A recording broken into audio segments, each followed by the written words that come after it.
Welcome to the Good Reading Podcast, proudly sponsored by Book People Gift Cards. A Book People gift card is the perfect gift for readers of all ages. Simply order your gift card online at bookpeoplegiftcards.org.au. Redeem at any one of over 500 bookshops across Australia. Visit bookpeoplegiftcards.org.au. The young boy felt the earth between his hands. He watched the smooth dust and sharp rocks fall through his fingers like a rainstorm on the horizon. He looked at the wall of red-stemmed gum trees, standing like silent guards. Their sad swaying in the hot breeze made Goupong feel understood. A green tree frog leapt onto young Goupong's toe and snapped him out of his reverie. "Oi," Goupong laughed. "Why are you scaring me like this? You trying to get me in trouble?" The green tree frog croaked in response and cocked its leaf green head. All right, I should be learning my numbers." Goupong picked up a stick and drew two circles on top of each other. "The rocks of the river, they've been there forever, you know." He flicked a look at the frog, and the frog understood. "They've been watching and waiting and moving with time." The frog watched carefully. "But it also looks like an 8, Goupong stated. 8 plus 2 equals 10. "Robert," Goupong's teacher screeched. "Get here." Miss Adams pointed to a spot of dirt beneath her feet. Goupong scampered to that spot and stood in front of the woman, making his body as tall as one of the red-stemmed gum trees. Today was not a day to mess with the teacher. When she first arrived at the class, her face was blotchy red from crying. Goupong had seen her talking to the boss man before their morning lessons. He couldn't distinguish the words from their muffled dialogue, but he saw boss man towering and her cowering. Even as she had taught them numbers in the lesson, her voice occasionally wobbled with obvious stress and emotion. Unfortunately, this was not an irregular occurrence for Miss Adams. She seemed quite discontent with her life on the mission, which made Goupong wonder why she was in this awful place at all. Mariah Sweetman is a descendant of the Ugarapul people and a teacher specialising in Indigenous education. Mariah is passionate about First Nations histories and engaging young people with stories. Today I'm talking to Mariah about her first novel, Robert Runs. Mariah, welcome to the Good Reading Podcast. Thank you so much for having me. It's such an honour. Robert Runs was the winner of the 2022 Daisy Utamora Award. What does that award mean for First Nations authors and for you personally? It was such a thrill and such a deep honour to be chosen for that award for that year. I had seen previous winners of the awards, I'd read their books, and I just thought it was an incredible opportunity to showcase First Nations writing. And definitely it's true of previous winners, like important writing as well, that had a really great message for young First Nations people to read and aspire to, I guess. So for me, it just meant that I got to share my little slice of history. It gave me the opportunity to share a little bit of my perspective and be able to add to the important writing that's already out there. And you're a descendant of the Ugarapul people. Tell me about your own heritage and the Ugarapul people. Where is country for Ugarapul people? My Ugarapul heritage is really important to me. It makes me who I am. Their land would be the Ipswich, Brisbane, kind of towards Toowoomba region. Robert Runs is set in and around Deebing Creek, and that's the site of a massacre in 1896 where Indigenous school children were shot while living on an old mission there. What has your research revealed about life on that mission and how the Ugarapul people came to be there? So in my research, I was looking at the Queensland-wide policies. A lot of First Nations peoples found themselves on missions and reserves. Unfortunately, it was commonplace.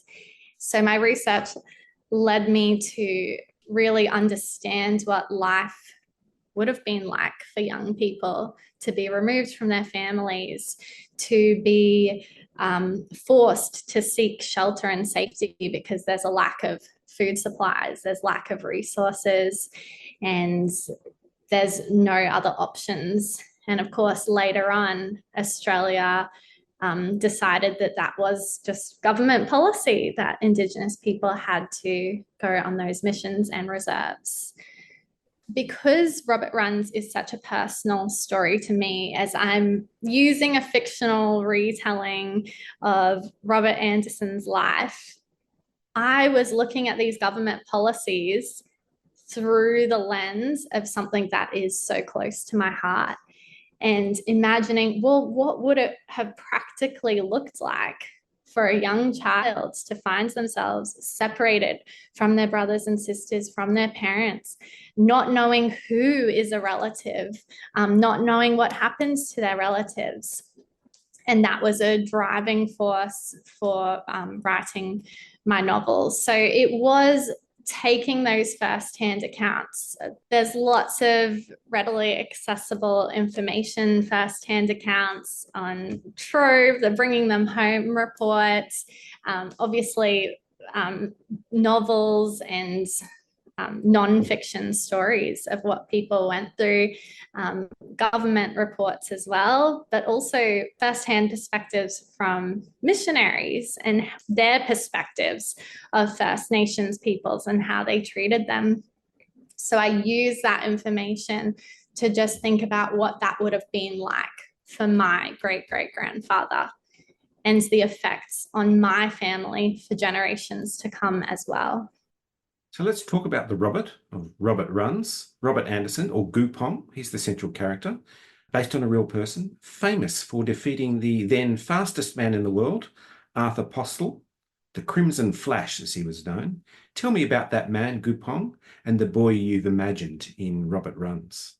I grew up hearing stories about my great-great-grandfather and his athletic achievements, the family man that he was, you know, how he went around Australia earning money through his athletic prowess, I guess. But I hadn't heard a lot from his time on the mission and those really difficult times. I do have access to those stories. My wonderful Ugarapul elder gave me documents from his life that I was able to look through. I think that anyone who lived through mission life just had to be a very resilient character to survive that. So that's something I really wanted to demonstrate in the novel. And the character of the green tree frog is a bit of a constant in this book. Why the green tree frog? Where does it fit into the culture of the Ugarapul people? Goupong actually means the green tree frog. It is Robert Anderson's totem, and it's something that the Ugarapul people have taken as a totem as well. So it's very special, very significant. My dad's painted me pictures with lots of green tree frogs, and it's very culturally significant to the Ugarapul people. Goupong was a great athlete. What about your own athletic prowess? Have you inherited some of that too? I have inherited the drive and the imagination that I could be if I put in more effort, but I have not inherited the skill. But I'm a wannabe runner. I would love to do a marathon sometime in my life, and I regularly go for jogs, but it's very, very slow. But sometimes the thought of Goupong inspires me on a long run. Let's talk about Multagara, an early 19th century warrior and resistance fighter. And Goupong has a lot of questions about his past, including questions about Multagara, and so do I for that matter. But Goupong is instructed not to talk about him in the book. Why can't he talk about Multagara? I think I'm playing with the idea that hope it can be very dangerous when you're just trying to survive. And the people on the mission who are getting by, surviving, a means to an end for that is to go along with what the missionaries are teaching them and telling them. So Multagara, he is a figure that represents hope, and he represents that drive for something better. and the dreaming of that connection to the lands. So the reason that he's instructed not to talk about him is so that he can focus on doing the best that he can, to keep on running, to keep on putting his head down and just getting through and surviving, and not focusing on that hope that could be ignited if he's dwelling on those warriors, those people that did fight. Goupong is meant to be that figure that if you need to survive, you need to do what you can to survive. And surviving looks like fitting in. Surviving looks like just going with the flow, even if it means you have to sacrifice a little bit of your hopes and your dreaming. Goupong obviously is a little boy who is striving to be a hero, to be brave, but sometimes that braver thing in his father's mind was to survive the mission. And there are other characters too. A really interesting character is his friend Jonathan. Jonathan is a part of my imagination, and he was a character that was meant to bring out the positives in Robert Anderson and to show his bravery and to show the troubles that he gets into, show his cheekiness, show his striving in his athletic journey, but also a tool just to have those conversations, to show what Robert Anderson was thinking and what he was feeling. They're really a couple of rascals. Yes, they're a couple of rascals. And I think the mission life would have been so dark and so depressing, but to bring about that childlike joy and silliness, I think that is realistic as well, what little boys and little children get up to, but also just so that it's not a completely dark story, but it shows that they are, at the end of the day, just little kids getting through and fitting in and doing the best that they can. As you said, Robert Runs is based on a true story and on real people. I wondered what approach you take when combining fact with fiction that honours the legacy of these people and the stories, the heritage and the cultural practices of First Nations people. First of all, I asked for permission when I had my manuscript, just because I wanted to be honouring when I am using my imagination. I wanted it to be a piece of writing that was readable for young adults, for 12 to 18-year-olds. So I wanted it to have that balance of light-hearted in areas, digestible for young people, but also stirring that curiosity for the truth. I wanted young people to walk away and feel really hungry for more knowledge about what happens in their own areas. Yeah, I emphasize that it is a work of fiction because I don't want anyone to come away from it thinking that this is exactly what happens in Robert Anderson's childhood, but rather this was a story. These experiences were close to the truth for a lot of people. So find out what land you're on, find out what happened on the lands that you're on, what happened to the Indigenous people, where did they go, how were they treated?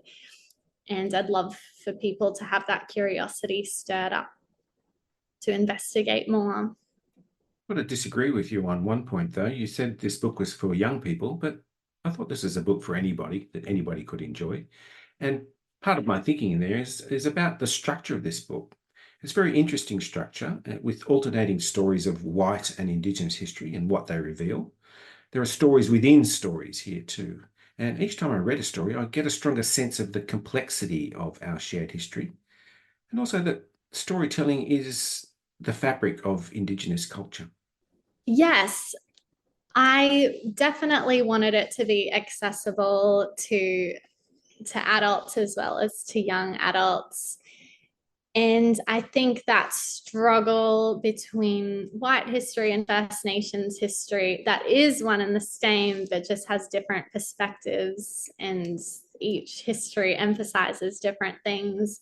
I think that's also true to my own heritage as well. I've got Dutch heritage, I've got Indigenous heritage as well. And it's interesting growing up in that way and wanting to honor all of those parts of myself and the struggles of all of my ancestors and how it's come together to make me me.